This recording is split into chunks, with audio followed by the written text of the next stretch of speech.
ये कहानी है लाल रंग की बारिश की। एक बार की बात है, एक अजीब सा गांव हुआ करता था जहां पर हर वक्त 24 घंटे बारिश हुआ करती थी। और वो भी कोई आम बारिश नहीं, बल्कि लाल रंग की बारिश। वैसे तो गांव के सभी लोग इस बारिश को गांव वालों के लिए एक अजाब समझते थे, लेकिन उसी गांव में रहने वाला श्री राम इस बात का राज अच्छे से जानता था। श्री राम की एक बेटी भी थी जिसका नाम अकीरा था। अकीरा की माँ उसके बचपन में ही चल बसी थी और अब श्री राम ही अपनी बेटी की माँ और बाप दोनों की तरह देखभाल किया करता था। अकीरा काफी नटखट थी और बहुत से सवाल पूछ पूछ कर हमेशा श्री राम को बहुत तंग किया करती। एक दिन पूछती, पापा, ये हमारे गांव में हर वक्त खूनी बारिश क्यों होती रहती है? और इसके इस मासूम से सवाल पर श्री राम जोर जोर से हंसने लगा और बोला, अरे बिटिया, मुझे कैसे पता होगा क्यों होती है? जब गांव में किसी को नहीं पता तो भला मुझे कैसे पता? झूठ बोल रहे हो पापा, फिर झूठ। आपने मुझे खुद एक दिन कहा था कि आप इस राज की वजह जानते हो। आप फिर भी मुझे नहीं बताते। और इतना कहकर अकीरा नाराज होकर वहां से चली जाती है। श्री राम सोचता है, लगता है मैंने किसी दिन नशे में इसके सामने ये बात बोल दी है। अब मैं अपनी बिटिया रानी को कैसे मनाऊं? असल में श्री राम इस लाल खूनी बारिश की वजह जानता था। ये खूनी बारिश भगवान की तरफ से एक अजाब तो था, लेकिन उन गांव वालों के लिए नहीं, बल्कि एक जादुई परी के लिए था। श्री राम को उसके दादा ने बताया था कि बहुत अरसा पहले की बात है कि उनके गांव में एक परी हुआ करती थी जिसे अपनी खूबसूरती और ताकत पर काफी घमंड था। उस परी को लाल रंग बिल्कुल पसंद नहीं था और उसी गांव के एक पुराने मंदिर में लाल सिंदूर से बनी भगवान की मूर्ति पड़ी थी जो उस परी को बिल्कुल पसंद नहीं थी। एक दिन गुस्से में आकर उसने उस मूर्ति को तोड़ दिया, जिससे भगवान काफी गुस्सा हो गए और सजा के तौर पर भगवान ने उस परी को गांव की एक गार में बंद कर दिया। परी वहां से निकल न सके, भगवान ने उस गार में तरह तरह के जादुई जाल बुन दिए और उसे ये श्राप भी दे दिया कि जब तक उसे कोई इस गार से छुड़ा कर ना ले जाए, तब तक इस गांव में लाल रंग की खूनी बारिश होती रहेगी।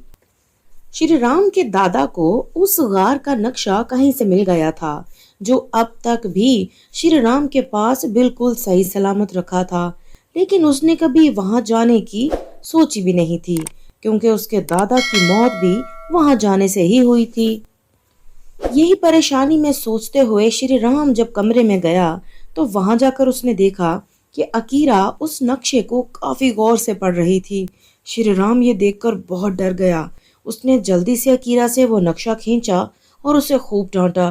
कितनी बार कहा है मैंने तुम्हें, मेरी इजाजत के बगैर मेरी किसी चीज को मत छेड़ा करो। तुम्हें समझ नहीं आता? एक दफा चलो जाओ यहाँ से। ये बात सुनकर अकीरा रोने लगती है। आप हर वक्त जब देखो मुझे डांटते रहते हो, नहीं रहना मुझे आपके साथ, जा रही हूं मैं यहाँ से। और गुस्से से अकीरा कमरे से बाहर चली जाती है। और उसके जाने के बाद श्री राम ने वो नक्शा एक बक्से में छुपा दिया और खुद अकीरा के लिए खाने पीने का इंतजाम करने लगा। जब खाने के लिए बुलाने उसे कमरे में गया तो अकीरा वहां नहीं थी।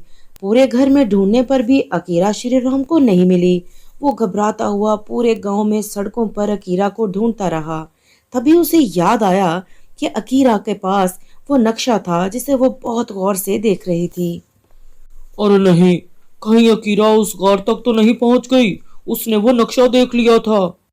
और तभी परेशानी में श्री राम बारिश में भीगता भीगता भागता हुआ कहीं ना कहीं किसी न किसी तरह गार तक पहुंच जाता है। और वहां जाकर जब उसने अकीरा के नाम की आवाज लगाई तो उसे बदले में एक आवाज आई, पापा, मैं अंदर हूँ, मैं यहाँ फंस गई हूँ, मुझे बाहर निकालो। फिक्र मत करो बच्ची, मैं आ रहा हूँ तुम्हें बचाने। तभी श्री राम को याद आता है कि उसके दादा ने उसे जानों से बचना सिखाया था और तभी अगर वो कहीं भी कोई भी गलती कर देता तो उसकी भी जान खतरे में जा सकती थी।